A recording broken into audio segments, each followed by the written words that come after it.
പേഴ്സണലായിട്ട് എടുക്കാനുള്ള ഒരു കാര്യമല്ല. പക്ഷെ ഞാൻ റീസെന്റ് ആയിട്ടുള്ള ടീമിന്റെ മധുരത്തിൽ പോയപ്പോഴത്തേക്കും ഓൺലൈനിൽ കണ്ട ഒരുപാട് കമന്റ്സ് ഞാൻ കണ്ടിരുന്നു.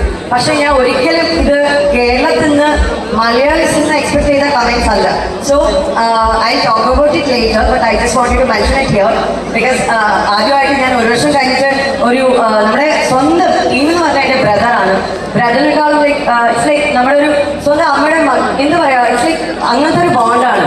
So talking about something like she don't look like sister, അത് ഇതൊക്കെ പറയുന്നത് ഭയങ്കര മോശമായിട്ടുള്ള കാര്യമാണ്. ടീമിനെ ഞാൻ ഇപ്പോഴും കെട്ടിപ്പിടിക്കും. And always is my brother and you know she is my sister.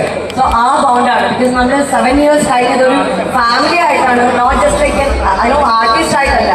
So we all have that ബന്ധം. ഇപ്പോൾ ശശാൻ ചേട്ടാണെങ്കിലും ബിനു ചേട്ടാണെങ്കിലും ഓരോരു നിമിഷം പോലും നമ്മളവിടെ എത്ര ദിവസങ്ങളാണ് അവിടെ കഴിഞ്ഞത്. So we are all like one and we are all like A family.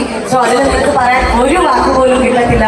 ഇപ്പൊ അനു ആണെങ്കിലും, സോ അനു ഇസ് ലൈക്ക് എന്നെ ഭയങ്കര അടുത്തിട്ട് നമ്മൾ ഫസ്റ്റ് മുതലുള്ള ആളാണ്. അപ്പോൾ എല്ലാം ലൈക്ക് ഫാമിലി.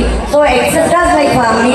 അതിൽ നിങ്ങൾ കുറ്റങ്ങൾ കണ്ടുപിടിക്കേണ്ട ആവശ്യമില്ല എന്നാണ് ഞാൻ വിചാരിക്കുന്നത്. And finally we are here for a happy moment. I wish team and everyone like എന്താ പറയാ, എല്ലാവരും പ്രെയർ ചെയ്യുക, ബ്ലെസ് ചെയ്യുക. ഹാപ്പി മാരീഡ് ലൈഫ് ടീമേ. Thank you. ജസീല. ഞാൻ ഒറ്റ കാര്യം പറഞ്ഞു